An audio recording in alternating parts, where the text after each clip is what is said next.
Go.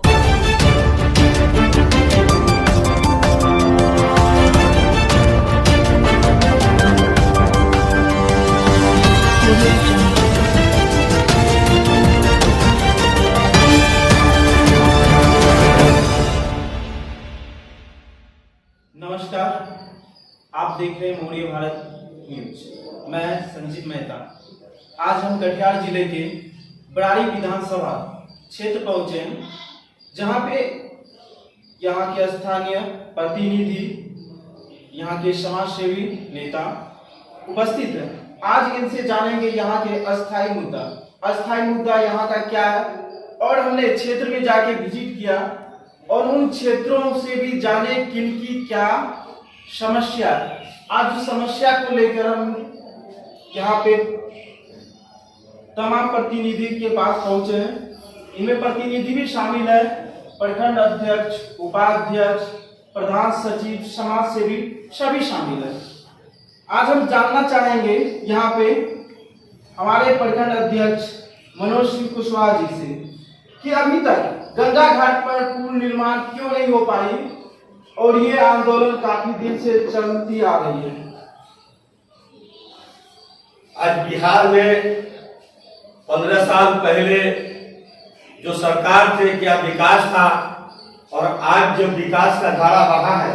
Sir एक minute, 15 साल पहले आप बोल रहे हैं, तो इधर 2014 के आसपास भी आपकी सरकार प्लस आरजेडी की सरकार दोनों मिले हुए थे, दोनों के मिलकर सरकार बनाए थे, फिर उनसे सहमति नहीं चल पाई। अब हमारे पूर्व से जो एनडीए की सरकार के साथ सहमत से सरकार चल रही थी, उसमें हमारे माननीय मुख्यमंत्री जी सहमति के साथ अपना सरकार चला रहे हैं। सर आप हमारे नेता हैं राजकिशोर यादव जी, जो कि काफी समय से समाज सेवा में सक्रिय आंदोलनकारी रह चुके हैं। भी जानना चाहेंगे क्या ये कहना चाहते हैं गंगा घाट पुल पे। देखिए, ये तो काफी आवश्यक है। कारागोला घाट से पीरपेटी तक पुल निर्माण के लिए यहाँ की जनता काफी आंदोलन की, मगर सरकार को समझ से पड़े मनिहारी घाट पे सैंक्शन की है, जबकि मनिहारी घाट पे काफी लागत आएगी। सरकार को एक यहाँ से बायोडाटा बनाया गया था कि यहाँ पे अपना निजी जमीन है सरकार का, और लागत भी कम आएगा, बनना यही चाहिए था। आपसे सवाल ये कि बरारी विधानसभा, हम मनिहारी की बात नहीं कर रहे, बरारी विधानसभा की बरारी विधानसभा वो पुल यही बनना चाहिए था कि कारागोला घाट से पीरपेटी तक। वो यहाँ के एमपी साहब है, यहाँ की राजनीतिक मुद्दा है। यहाँ की जनता और यहाँ आपकी आंदोलन इतनी कमजोर थी, या फिर यहाँ पे जो भी थे आंदोलनकारी, उनकी आंदोलन इतनी कमजोर थी जो कि मनिहारी चले गए। आंदोलन कितना भी बड़ा कीजिए, इंसाफ मिलता कहाँ है सरकार। ठीक है, यहाँ पे हम जानना चाहेंगे सुरेश मेहता जी से कि गंगा घाट पर पुल निर्माण अभी तक क्यों नहीं हो पाई। आरजेडी की भी सरकार है यहाँ पे, स्थान 1990 से लेके, जब आपकी आरजेडी की सरकार आती है 1990 से लेके अभी तक, वर्तमान में हम जानना चाहेंगे मंसूर आलम जी रहे, एनसीपी फिर रहे, उनके बाद बीजेपी की भी आई, तो हम जानना चाहेंगे अभी तक पुल निर्माण क्यों नहीं हो पाई। पुल निर्माण का जहाँ तक प्रश्न है, पुल निर्माण एक विकट आर्थिक समस्या है। क्यों, कैसे? क्योंकि पुल निर्माण अभी हाल ही में कटरिया में इसी विधानसभा में है, जो कि घोषणा की गई है।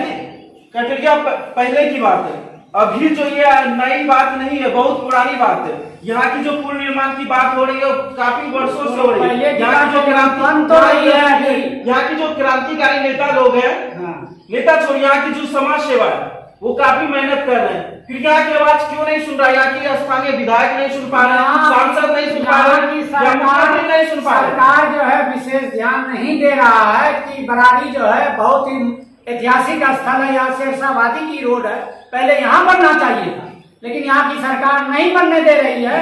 ये सरकार का अपना मनमाना है, क्योंकि जहाँ भी चाहते हैं नीतीश कुमार जी मनमाना सरकार कहेगा। ठीक है, मैं यहाँ पे हम जानना चाहेंगे महेश जी से, क्या इन्होंने अभी जो बोले आरजेडी के नेता, क्या आप इनके बात से संतुष्ट हैं? बिल्कुल नहीं सहमत हूँ।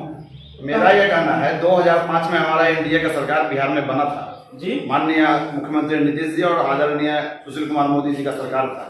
2005 से अब तक 2.5 साल को अगर छोड़ दिया जाए तो एनडीए की सरकार बिहार में चल रही है, और इस सरकार में काफी विकास हुआ है। रहा सवाल आपका जो सवाल है गंगा घाट के पुल का, तो गंगा घाट के पुल का जब से हम लोग आंदोलन का आपने बात कहा, इस आंदोलन के पहले मनिहारी का घोषणा हो गया, उसके बाद अभी हम लोग देख रहे हैं पेपर में कटरिया का घोषणा हो गया। हम लोगों के मांग को अच्छे से प्लेटफॉर्म पर पहुंचाया नहीं गया तक। जब तक इस मांग को प्लेटफॉर्म पर पहुंचाया नहीं जाएगा, मेरी बात को पूरी सुन लीजिए, तब तक हम यह उम्मीद नहीं करते हैं कि सिर्फ धरना प्रदर्शन से हम पुल बनवा लें। इतना तो मानना होगा कि विकास कार्य करने में सिर्फ एनडीए सरकार ही रुचि रखती है और एनडीए की सरकार नहीं होगी। अगर एनडीए सरकार रुचि रखती है जी, तो अभी तक पुल क्यों नहीं बन पाई? सीधी बात है, पुल से पहले भी बहुत सारी योजनाएं अटकी हुई थी जिसको पूरा किया गया है। और आपको मानना होगा कि जो वाजपेयी जी जिसका शिलान्यास किए थे वह काम को यूपीए सरकार ने रोका और माननीय मोदी जी प्रधानमंत्री के बनने के बाद उनके सपना को साकार किए हैं। बहुत सारे ऐसे पुल पुलिया हैं पूरे बिहार में। रहा सवाल हमारा गंगा का, यह पुल कैसे बनता, जबकि यहाँ हर वर्ष कटाव होता था, पहले कटाव को रोका गया, अब पुल का मांग हो रहा है। सर हम स्थानीय मुद्दा पे और अब केंद्र पे लेके जा रहे हैं, तो सबसे पहले ये सवाल बरारी का है, तो यहाँ के विधायक नहीं सुना या फिर सांसद नहीं सुना, मुख्यमंत्री नहीं सुना, किन्होंने नहीं सुना, हम ये जानना चाहते हैं। देखिए बरारी का दुर्भाग्य क्या है, अभी कुछ दिनों से जब सरकार एनडीए का था तो सांसद हमारे तारीख से आए थे, समझिए। अभी जब बिहार में एनडीए सरकार है तो सौभाग्य था बरारी का कि नीरज जी जो हमारे राजद से विधायक हैं वो सरकार में थे। उस समय अगर वो रुचि रखे होते तो अब तक कुछ न कुछ आश्वासन मिलता। यानी आप साफ तौर पे कहना चाहते हैं कि जिनका यहाँ पे विधायक और ऊपर में जिनकी सरकार वो नहीं सुनता है। मेरा ये कहना है कि यहाँ का जनप्रतिनिधि अच्छे से अपनी बात को प्लेटफॉर्म पर नहीं पहुंचा पाए, वो सिर्फ यहीं तक रह गया, पब्लिक के बात को सुना नहीं गया, पब्लिक के जरूरत को समझा नहीं गया, इस बात को वहाँ सरकार में पहुंचाया नहीं गया। बोलिए सर। बिहार विधानसभा में नीरज यादव ने ये पुल का प्रस्ताव पारित करा के भेज चुका है दिल्ली, और कहते हैं विधायक नहीं काम करते हैं। तो जानना ये चाहेंगे कि गंगा घाट पे भी हमारे सुरेश सर बोल रहे हैं कि गंगा घाट पे उनका प्रस्तावित पुल हो चुका है, भेज चुका है दिल्ली, क्या आपको लगता है ये बन पाएगा इस और इनके विधायक रहते हुए? सबसे बड़ी बात है कि वर्तमान में जो विधायक है, अभी जो सेशन चला उस सेशन में जो महागठबंधन के नेता है वो अपना बात को रखे, प्रस्ताव में रखे कि पुल आम लोगों के लिए अति आवश्यक है, क्योंकि दियरा क्षेत्र में आवागमन के कमी के कारण, क्योंकि वहाँ बाहुबलियों का राज चलता है, वहाँ किसान मजदूर ये काफी परेशान रहते हैं, इसलिए इस क्षेत्र की जनता पुल बनने के कारण दियरा क्षेत्र ही नहीं भागलपुर से नजदीकी काफी हो जाएगी। इस क्षेत्र की जनता हमेशा, क्योंकि इस क्षेत्र की जनता हो, किसान हो, मजदूर हो, समाज सेवी हो या सभी दल के लोग दर्जनों बार ठीक है सर प्रदर्शन किए हैं, लेकिन अब तक जो पटल पर बात आनी चाहिए वो पटल पर बात भी आई, लेकिन यहाँ का पुल जो है कुर्सेला चला गया और बरारी विधानसभा का पुल वो मनिहारी चला गया, क्योंकि यहाँ पे कुछ कमी तो रही होगी यहाँ के स्थानीय प्रतिनिधि में, आरजेडी के विधायक में या फिर सांसद में, कुछ तो कमी रही होगी। कमी सिर्फ इतना ही रहा कि चूंकि विधानसभा में सरकार किसी और का, विधायक किसी और का, जिसके कारण जो हमेशा सौतेला व्यवहार एमएलए के साथ, एमपी के साथ होता रहा, जिसके कारण आज तक पुल का निर्माण नहीं हुआ। सर इस पे आपसे जानना ये चाहते हैं, इनका कहना है सौतेला व्यवहार होता है, तो आरजेडी यहाँ है विधायक, उन सांसद है कटिहार से आपके दुलाचंद गोस्वामी जी, आज सौतेलापन दिखाई दे रहे हैं। जब लालू जी का सरकार था और यहाँ मंसूर साहब विधायक रहे 15 साल, क्यों नहीं बनाएंगे, जवाब क्यों नहीं देते हैं आरजेडी? क्या बोलना चाहिए सर इस पे? उस समय वित्तीय स्थिति जो आपको अभी मिल रही है, जितना मतलब प्रचुर मात्रा में, उस समय ये व्यवस्था नहीं थी। कितना था विधायक का वेतन? 20 लाख। कितना पैसा मिलता था? 20 लाख। क्या 20 लाख में सर है? हम उनके वेतन पे नहीं जाते, कोई भी वेतन मांग करते सरकार से मांग किए तो सरकार खुद वो थे, यहाँ के जो थे यहाँ के विधायक, उनकी कमेटी की सरकार थे, मंसूर आलम जी पहले कटाव जरूरी था, कटाव बना, अस्पर बना, अस्पर का निर्माण हुआ। ठीक है सर। विस्थापित परिवार के जमीन मुहैया कराने में आप क्या कहना चाहते हैं? अभी तक जन- चाहे वो आरजेडी की सरकार हो या जदयू की सरकार हो, बीजेपी की सरकार हो, सरकार किसी की भी हो, तो विस्थापित परिवार को अभी तक जमीन क्यों नहीं मुहैया कराया गया? अगर जमीन है तो उनको उस जगह पे क्यों नहीं भेजा गया? जमीन मुहैया का व्यवस्था जितना कटाव हुए हैं पहले जो भी सीज करके जमीन बसाया गया है जिस करके, और जो बचे हुए हैं रोड पर बांध पर बसे हुए हैं उनके लिए हमारी सरकार ने व्यवस्था दी है। क्या वो बोल रहे हैं? सही बोल रहे हैं? जमीन के अधिकारी सही बोल रहे हैं क्या? देखिए, हम आपको एक बात बताते हैं। ऐतिहासिक गुरुद्वारा लक्ष्मीपुर में हमारे माननीय मुख्यमंत्री जी आए थे। यहाँ की जनता ने बस एक ही डिमांड रखा था कि गंगा घाट पे पुल बना दीजिए और हमको कुछ नहीं चाहिए। जब वो नहीं सुने तो और दोषा आरोप तो किसी पे भी कोई लगा सकता है। रही बात विस्थापित का, 0% भी कार्य यही नहीं हुआ। आज भी विस्थापित खाना बोधोस की तरह जिंदगी जी रहे हैं, उसका कोई उपाय आज तक नहीं हुआ। दूसरा सवाल आपसे, बरारी विधानसभा में गंगा घाट पर शब्द केंद्र बनना चाहिए या नहीं? यहाँ की जनता ने काफी मांग कर चुका है कि बनना चाहिए, तो बनेगा या नहीं बनेगा? अभी आरजेडी भी है, जदयू भी है। जनहित में बरारी विधानसभा के अंतर्गत आज तक नेता के द्वारा कोई भी कार्य नहीं हुआ है। गंगा घाट देख लीजिए, काफी बदतर स्थिति है। हम तो यही कहेंगे कि महिला वहाँ कपड़ा वस्त्र बदलती है और हमारे जनप्रतिनिधि वहाँ देखने जाते हैं। दूसरा सवाल यहाँ पे ये है कि गरीब और असहाय जनता को इंदिरा आवास का लाभ नहीं मिल पा रहा है, चाहे वो इंदिरा आवास हो, शौचालय हो। इनमें ऐसे काफी जनता है जिनके बीच हम गए, उनके क्षेत्र परिभ्रमण किए, उनका ऑडियो क्लिप मेरे पास है, चाहे वो सांसद महोदय जी हो या फिर विधायक महोदय जी। जिन जनता ने बात किया वो ऑडियो क्लिप हमें सुनाया। इन पे क्या कहना चाहेंगे आप? सरकार की जो व्यवस्था है, ये व्यवस्था से हम लोग संतुष्ट नहीं है, क्योंकि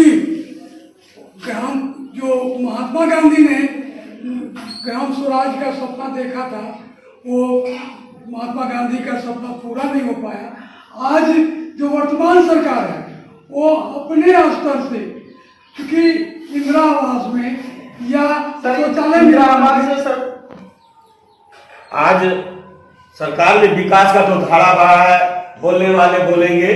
आज इंदिरा आवास कितना घर बन गया है सर। एक कितना सुनिएगा सर, यहाँ पे आरजेडी हो या फिर सांसद महोदय हो, हम सब आपसे सवाल ये जानना चाह रहे हैं, यहाँ के जो अभी है, हम जनता के बीच पहले गए, वहां से उनके बारे में जाने। उन्होंने हमें ऑडियो क्लिप सुनाया जिनमें मेरे पास है भी, विधायक जी से बात की कि सर राशन कार्ड क्या हो पाएगा। उन्होंने आश्वासन दिया हो रहा है, लेकिन सच में अभी तक नहीं हो पाया। ना उनको इंदिरा आवास मिल पाया, ना शौचालय मिल पाया।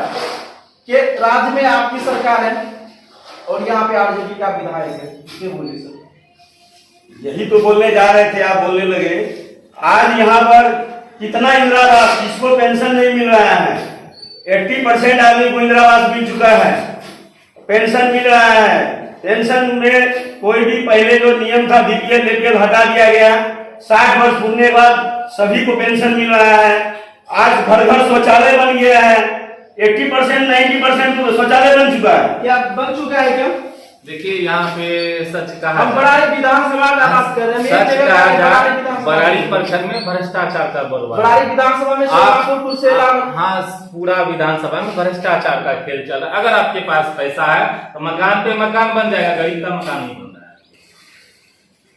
आज आप चलते अनुमंडल बनाने का क्या उद्देश्य है? यहाँ के ग्राम सवाल शब्दागिरी का हमसे सवाल नहीं पूछे जी। शब्दागिरी का प्रस्ताव विधायक महोदय ने लगा दिया, सब चीज हो गया, लेकिन कटाव के कारण यह बार-बार प्रस्ताव रद्द हो गया। स्थल चेंज होते चला गया, जिसके कारण बांध को मजबूत क्यों नहीं कर दिया जाता है? बांध को तो मजबूत किया गया, हमका रोड बना, सब पर सब चीज बना, तो फिर बनेगा क्यों किया गया? बनेगा, घोषणा हो गया प्रस्ताव। तो सर आपसे सवाल है कि अनुमंडल ना बनने के कारण यहाँ की जनता को, बरारी विधानसभा की जनता को काफी परेशानी हो पा रही है। अनुमंडल के लिए विधायक महोदय ने वो सदन में जो है प्रस्ताव, जो पुण्यकांत होता है शुरू वाला सदन, उसमें प्रस्ताव लाके पारित करा के डाल दिया गया है। अब सरकार की मर्जी है, जब वो फीता काटे। अनुमंडल बन जाने से बरारी की जनता में विकास की धारा बहेगी, हमारे सुरेश मेहता जी का कहना है। सुरेश मेहता जी का कहना है, वो तो हर काम के बारे में बोल रहे हैं कि विधायक जी अनुमोदन करा दिए हैं। विधायक जी का अनुमोदन करा दिए हैं, लेकिन जब हो जाएगा तभी तो पब्लिक को सुविधा मिलेगी। अनुमंडल बनने से यहाँ सरकार का काम है करेगा कि विधायक हम सारा सरकार का है, लेकिन हम आपके जनप्रतिनिधि लोकल में क्यों चुनते हैं? हमारी आवाज वहां तक पहुंचाएगा, हमारी आवाज को वही पहुंचाएगा। विधायक जी रहते हैं अपने ही क्षेत्र से गए, चाहे वो विधायक जी हो या सांसद महोदय जी हो, क्षेत्र परिभ्रमण कम ही आते हैं। ये मेरा नहीं, जनता का कहना है। देखिए, जहाँ तक सवाल होता है कि विधायक जी क्षेत्र से फरार रहते हैं, ऐसा कोई बात नहीं है। क्षेत्र में तो रहते ही हैं, जहाँ समस्या आती है वहाँ खड़ा रहते हैं। तो अब रहा विकास की बात, तो विकास जो होना है, जहाँ पर उनकी आवश्यकता है, वो तो खड़ा रहते हैं, वो तो काम करते हैं, जनता के बीच हमेशा रहते हैं। क्या यहाँ के विधायक जी लापता रहते हैं? काफी समय से देखते सोशल साइट पे डाला जाता है विधायक जी लापता बरारी विधानसभा के। देखिए, परसों कांतनगर में 3 बच्चा गंगा स्नान करने के दरमियान डूब गया, तो उनको फोन भी किया गया, मगर वो आए और अपना सुखासन साइड में शिलान्यास करके चले गए। तो जहाँ समस्या होता है या जनहित का जो कार्य है, वो थोड़े आगे जनप्रतिनिधि के द्वारा किया जाता है। जहाँ सिर्फ निजी स्वार्थ रहता है, पैसा कमाइए, बस वही कार्य बरारी विधानसभा में हुआ है। क्या इन्होंने सही बोला? गलत है।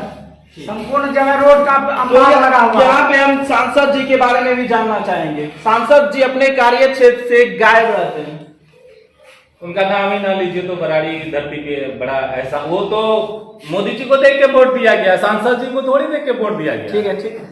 सर, आपसे हम जानना चाहेंगे, यहाँ के सांसद जी जो अपने क्षेत्र से गायब रहते हैं। सांसद जी गायब नहीं रहते हैं। सांसद जी सरकार पार्टी आती है, मुश्किल से 2-4 महीना सांसद जी बने, पार्लियामेंट में गए, वहां पर सभा चल रहा था, सभा खत्म नहीं हुआ और लॉकडाउन हो गया, और लॉकडाउन में आज तक जो है चल रहा है। कहां से सांसद जी कहां कहां जाएंगे? लॉकडाउन में चलेंगे तो एलिगेशन लगेगा कि नेतागिरी कर रहे हैं। और लॉकडाउन के पहले कहाँ थे? लॉकडाउन से पहले लोकसभा चल रहा था, लोकसभा में उपस्थित थे। क्या उन्होंने सही बोला? नहीं, क्योंकि जो जनता का सेवक रहता है वो हमेशा जनता के बीच रहता है, जनता की समस्या को देखता है। लॉकडाउन हो या चाहे किसी प्रकार की आफत हो, लेकिन नेता जो नेतृत्व करता होता है, जो समाज के प्रति हमेशा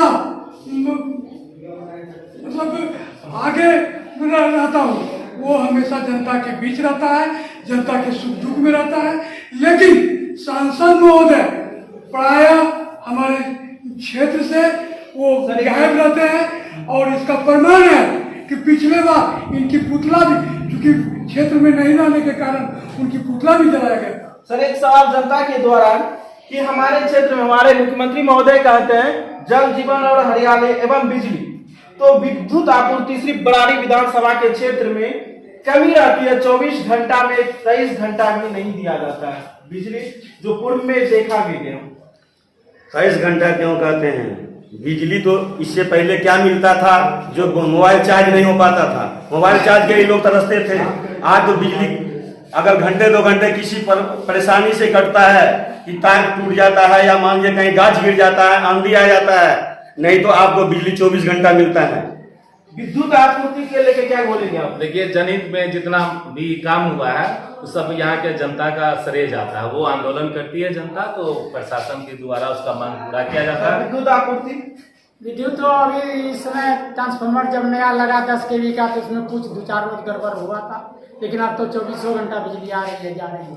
अब लोग ऐसे बोले धरना प्रदर्शन तो बोलते हैं। सर, आपसे एक दूसरा सवाल है कि कोरोना के नाम पर लूट हो रही है। देखिए, कोरोना के नाम पे लूट नहीं हो रही है। कोरोना काल में जहाँ तक हमसे आप सवाल पूछ रहे हैं, तो आपको मानना होगा कि कोरोना काल में हमारे पार्टी के वर्कर्स भी और पदाधिकारी भी लगे रहे हैं, और कोरोना के नाम पे लूट बोल रहे हैं। हमको तो ऐसा समझ में नहीं आ रहा है कहाँ लूट हो रहा है। सर, ये हमने बोला कोरोना के नाम पे लूट हो रही है। हम क्षेत्र में दौरा किए जहाँ पे जाने जनता लोग से, जनता ने हमें कहा। सर, इस पे क्या कहना चाहेंगे? देखिए, किसी न किसी रूप से यहाँ बरारी विधानसभा का दुर्भाग्य है कि सब कोई पक्ष में, विपक्ष कोई भी है, बस विपक्ष जनता है, और हम एक जनता बोल रहे हैं कि सरासर कोरोना के नाम पे है, यहाँ लूट हुआ है। शासन प्रशासन सिर्फ पैसा कमाया है जनता का। ये कोरोना महामारी में भी कोई सेवा नहीं किया। सर क्या कोरोना के नाम पे लूट हो रही है? कहीं लूट नहीं हो रहा है। घर घर मास्क बटा है, साबुन बटा है। अगर जो बाहर से लाया गया प्रवासी मजदूर को उसको खाना दिया गया, कपड़ा दिया गया, बर्तन दिया गया, कहाँ पर लूट हो रही है? सर दूसरा सवाल ये था कि बिहार में अभी शिक्षा की दर में कमी भी आ रही है। लॉकडाउन में तो सभी चीज का दर में कमी आ रही है। लॉकडाउन के कारण क्या आदमी को जिंदा रहना है या खाली विकास देखना है?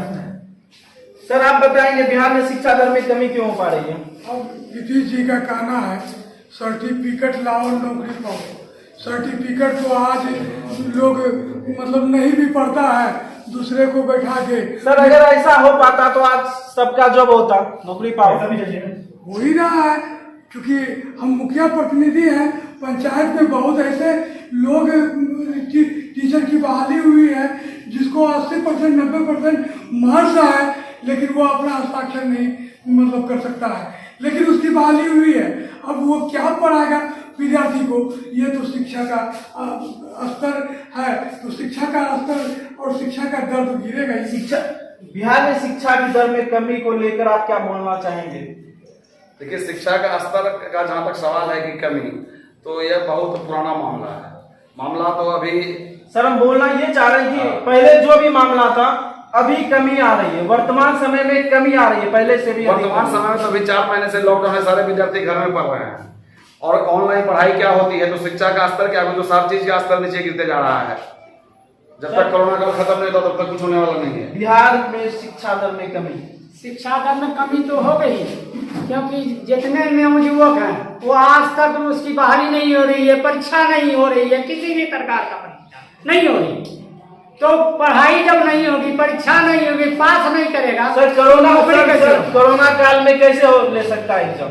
कोरोना काल में निकला है, अभी तक आवेदन देखिए जाके, कोरोना काल से पहले का है। एक भी परीक्षा बिहार में नहीं हुई, खाली पैसा लेने का काम करता है विद्यार्थी से। क्या इनकी बातों से आप देखिए, सरकारी स्कूल का बच्चा कभी भी सरकारी नौकरी नहीं कर सकता। अब सरकारी नौकरी तो छोड़िए, अब तो प्राइवेट नौकरी भी नहीं कर सकता।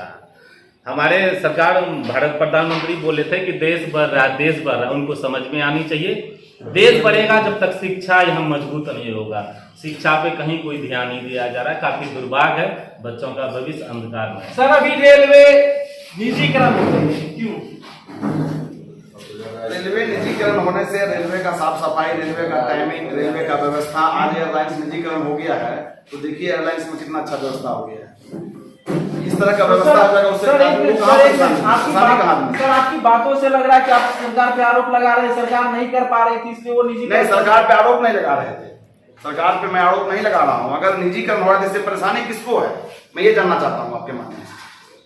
सर अगर उनकी हो जाती है, निजीकरण हो जाती है, तो भाड़ा में वृद्धि हो सकती है। भाड़ा में वृद्धि नहीं भी तो हो सकती है, हम क्यों मान रहे हैं? हम हर वक्त नेगेटिव क्यों सोचें? पॉजिटिव भी तो हमारा सोच होना चाहिए। तो सर दूसरा सवाल आपसे यही है जी, कि वहाँ के जो स्टाफ होंगे वहाँ के, वो प्राइवेट तौर तरीका से ही काम करेंगे ना? नहीं, ऐसा नहीं होता है। एयरलाइंस में स्टाफ प्राइवेट है या सरकारी है, मुझे ये बताइए। मंत्रालय उसका काम देखता है या प्राइवेट व्यक्ति देखता है? सर देखिए, काम तो मंत्रालय देगा, लेकिन सर उनको का गाड़ी है, लेकिन सर उनको विरोधी का रखा जा रहा है। नहीं, गलत बात बोलिएगा तो आपने बिना टिकटों को बिना टिकट का भी ऐसा कुछ नहीं है। व्यवस्था सब वही रहेगा, जो निजीकरण होगा वो अपने व्यवस्था से लगा, व्यवस्था सारा सरकारी हो। सर अनुबंध पे क्या कहना चाहेंगे? अभी वर्तमान समय में सभी को अनुबंध पे रखा जा रहा है। अनुबंध पर बहाली करा के आज किसी को हटाया तो नहीं है, जिसको भी दे रहा है सर्विस अनुबंध पे भी दे के काम करा जा रहा है, परिवारों को रोजगार दे रहा है, सरकार विकास करने का काम कर रहा है। ऐसा सरकार इससे पहले कभी नहीं बना था, इतना विकास कभी नहीं हुआ था। रहा शिक्षा की बात, आपने किया था, शिक्षा में पूरे बिहार में जितना IAS APS बनता है आज पूरे भारत में नहीं बनता है, ये हमारी सरकार का देन है। सर आप अपना पूरा परिचय बताएं। मनोज सिंह कुशवाहा, जदयू अध्यक्ष बरारी।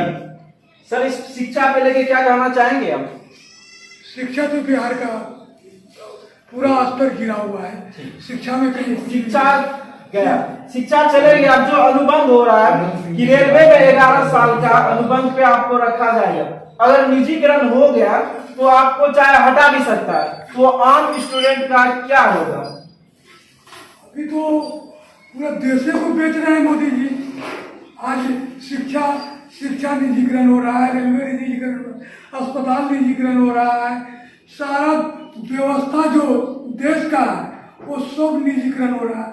ये जिस तरह अंग्रेज शासन करता था उसी तरह ये जो है दूसरे के हाथों बेच रहा है और दूसरा हम लोगों को शासन करेगा। ठीक है सर, हम लोग स्वतंत्र नहीं हो अपना पाते। पूरा पता बताएंगे। मेरा नाम उमेश सिंह निषाद, जिला उपाध्यक्ष विकास। सर, इनका कहना था कि सरकार अभी अनुबंध या फिर निजीकरण कहें तो रेलवे को बेच रही है, रेलवे बिके, एयरलाइंस बिके, तो उनका कहना है कि सरकार देश बेच रही है। इनका क्या कहना है ये पब्लिक सुनेगी आपके माध्यम से और पब्लिक इसकी जवाब देगी।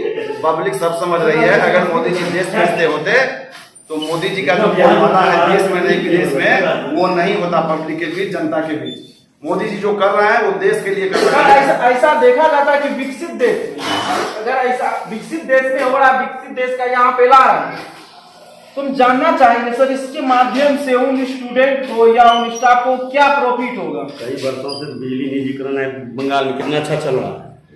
जो आज गुजरात पब्लिक के घर में बैठे हैं वैसे लोगों को अनुबंध पे नौकरी तो मिलेगा ना। आज शिक्षा की आपने बात किया, शिक्षा पे पहले क्या हुआ? अनुबंध पे नौकरी मिला था ना जी। तो सर दूसरा सवाल हम ये जानना चाहेंगे, वर्तमान तौर पे अभी जो सुशांत सिंह राजपूत हैं हमारे पूर्णिया से, जी जी हैं। इन पे क्या कर रही है आपकी सरकार? हमारी सरकार उसको सीबीआई जांच के लिए लिखा गया, केंद्र सरकार इसकी मंजूरी दी। आपको मालूम सर होना चाहिए। दूसरा सवाल है, क्या महाराष्ट्र में बीजेपी के साथ आपकी सरकार रहता तभी भी ऐसा होता है क्या? तभी भी सीबीआई जांच होता है क्या? बिल्कुल नहीं होता, तब निष्पक्ष जांच होता है। भाजपा की सरकार निष्पक्ष जांच कराती और दूध का दूध और पानी के पानी पूरे हिंदुस्तान के जनता के सामने आता। क्या आपको लग रहा है सर इन्होंने जो बोल रहा है वो सही बोल रहे हैं? बिल्कुल गलत बोल रहे हैं। सही क्या? क्योंकि इनके साथ ही वो शिवसेना का दल था, आज बेईमान हो गया। आप पहले ही जदयू भी आपके साथ था, आप जदयू के साथ थे। आप आजकल मत जाइए, जो है वर्तमान की चर्चा करिए। बेईमान कहते हैं। इसलिए मुझे पहला फैसले मुझको ही मौका मिला। मना कम्युनिटी के मेरे साथ एक बेईमान थे। हम ना बेईमान दूसरा सवाल ये भी, नीतीश जी जब आपके साथ आए या आप उनके साथ गए तो कुछ समय के लिए तो आप भी शायद ईमानदार हो गए थे। बिल्कुल झूठ के धुएं हो गए थे। आप ये मेरे साथ आइएगा तो हमरे फेवर में आप बोलने लगे। सर आपसे एक सवाल है, सुशांत सिंह राजपूत जो कि पूर्णिया के हैं, उनके बारे में क्या कहना चाहेंगे? हम जानना ये चाह रहे हैं कि सुशांत सिंह राजपूत के जो आरोप हैं जिनमें आदित्य ठाकरे फंस रहे, तो बाकी सबसे जाने तो इसमें एक मोड़ ये आता है कि अगर वहां पे बीजेपी प्लस शिवसेना एक साथ होते, क्या जिस तरह रातों रात सीबीआई जांच दे दिया गया, क्या तभी हो पाती? अगर हाँ तो दूसरा सवाल है, ऐसा देख काफी सारे ऐसे मामले हैं जिसमें कि बीजेपी के नेता कई मामलों में फिर भी विधायक सांसद बने हुए हैं, इस पे क्या कहना चाहिए? इस पे क्यों नहीं जांच हुआ सीबीआई? अगर इसका नाम बोलना चाहेंगे, मेरे पास 1000 लिस्ट है, दे सकते हैं। देखिए, मौत पे राजनीतिक नहीं होना चाहिए, इसका सीबीआई जांच अविलंब कराया जाना चाहिए कि ये किसी के साथ भी, सरकार पक्ष या विपक्ष किसी के साथ भी ये दुर्घटना हो सकता है। इनका हर हाल में सीबीआई जांच होना चाहिए और देश की जनता को सीबीआई पे ही अभी विश्वास है। तो सर हम दूसरा सवाल आपसे फिर से पूछना चाह रहे हैं कि हमारे सुशांत सिंह राजपूत को इंसाफ मिलना चाहिए या नहीं मिलना चाहिए? अगर मिलना चाहिए तो इंसाफ बिल्कुल मिलना चाहिए। और अब जो प्रक्रिया की ओर बढ़ी है बिहार सरकार वर्सेस भारत सरकार, ये दोनों के सहमति से जो सीबीआई और ईडी की जांच हो रही है। एक सवाल है सर आपसे, तो यहाँ पे देखा गया है कि हमारे जनता की मांग पर हमारे मुख्यमंत्री ने अनुरोध किया उनसे, प्रधानमंत्री जी से, तो वहां पे सवाल यह आता है कि प्रधानमंत्री जी से अनुरोध किया तो एक दिन में उनको मिल गया, रातों रात मिल गया कि आप जांच कर सकते हैं। तो सर सवाल यह आता है, और दूसरा मेजर होता है तो रातों रात क्यों नहीं मिल पाता है? अब दूसरा मैटर कौन सा होता है? प्रधानमंत्री जी के जो संज्ञान में है उसमें तो रातों रात क्या 1 मिनट में होता है। ऐसा कौन सा चीज का डिमांड की हमारे बिहार के सरकार माननीय नीतीश जी या माननीय सुशील कुमार मोदी जी जिसपे कि उन्होंने संज्ञान नहीं लिया? जरा मुझे बताइए। ठीक है, पूछेंगे आपसे। सर आप हमको ये बताइएगा, अभी जो मोदी जी नीतीश जी के कहने पे उन्होंने रातों रात सुशांत सिंह राजपूत का आगे किया, मैटर आगे किया, तो सर जानना ये चाह रहे हैं, हमारी जनता ये जानना चाह रहा है कि जो अभी वर्तमान में वहां के महाराष्ट्र के सरकार है, वहां पे तो आरजेडी कांग्रेस, यानी कहा जाए तो कांग्रेस प्लस शिवसेना, बीजेपी अभी अपोजिशन में, क्या अगर दोनों साथ में रहते तो क्या हो पाता सीबीआई जांच? बिल्कुल सीबीआई जांच होता। क्या ऐसा कोई बीजेपी के सरकार में हुआ है? पूरे भारत में जो आज हो रहा है कौन सा काम नहीं हो रहा है? अब किस सरकार का बात नहीं सुना जा रहा है? काम तो विकास का धारा बहा है पूरे भारत में। मोदी जी के जो आने पर जो काम हुआ है आज सामने देखने का जी है कश्मीर। सर एक मिनट, अभी बीजेपी आपके साथ है तो आप बीजेपी का नाम ले रहे हैं, फिर कभी अलग हो जाएंगे तो फिर बीजेपी का नाम लेंगे क्या? हम लोग जहाँ हैं वहीं हम जदयू में है, जदयू में ही है। साथ होना नहीं होना वो मेरा आला कमान का काम है, किनके साथ रहेंगे उनका निर्णय लेना मेरा काम नहीं है। सर आपसे यही सवाल है, सुशांत सिंह राजपूत को इंसाफ मिलना चाहिए, तमाम जनता का कहना है। क्या इंसाफ मिलना चाहिए, वो प्रक्रिया है, कानूनी प्रक्रिया, वो सीबीआई जांच हो रही है। लेकिन जो आज नीतीश कुमार के आवेदन पर हमारे मोदी जी अनुशंसा कर दी, यहाँ भी वोट की राजनीति है।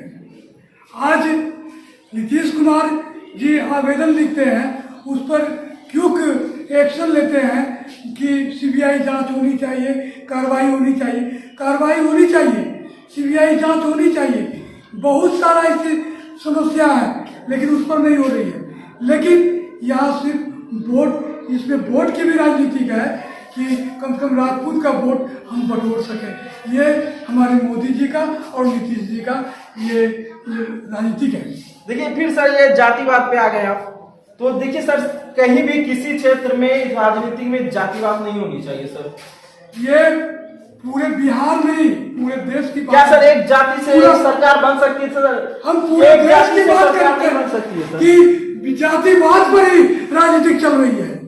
क्या सर ये सही है? जी नहीं सर, भाजपा जात की राजनीति नहीं करती, जमात की राजनीति करती है। और बिहार का बेटा मरा था और बिहार का सरकार ने लिखा उसको सीबीआई जांच के लिए, अगर उस पर अनुसंधान नहीं होता तो भी राजनीति करने वाले राजनीति करते कि बिहार का बेटा मरा, अति पिछड़ा क्षेत्र का बेटा मरा, इसलिए मोदी जी अनसुनी कर दिए। अगर तुरंत क्विक एक्शन लेके तुरंत ये कर दिए, अनुशंसा कर दिए सीबीआई जांच के लिए, तो उस पर भी राजनीति हो रहा है। तो राजनीति तो होती रहेगी, काम अच्छे करेंगे तो भी। क्यों नहीं किए? जी बोलिए सर। जब मरा उस वक्त क्यों नहीं किए? कहाँ थे उस वक्त? सर बोलिए। उस वक्त नहीं होनी चाहिए सीबीआई जांच। हमारे तेजस्वी चिल्लाते रहे नेता, कहाँ किए?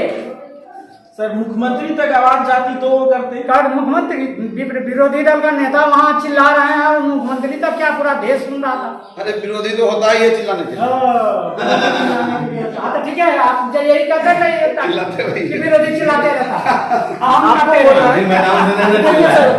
आपको राजनीतिक क्षेत्र से हटके बताना, हमको ये बताना है कि सुशांत सिंह राजपूत को इंसाफ मिलना चाहिए।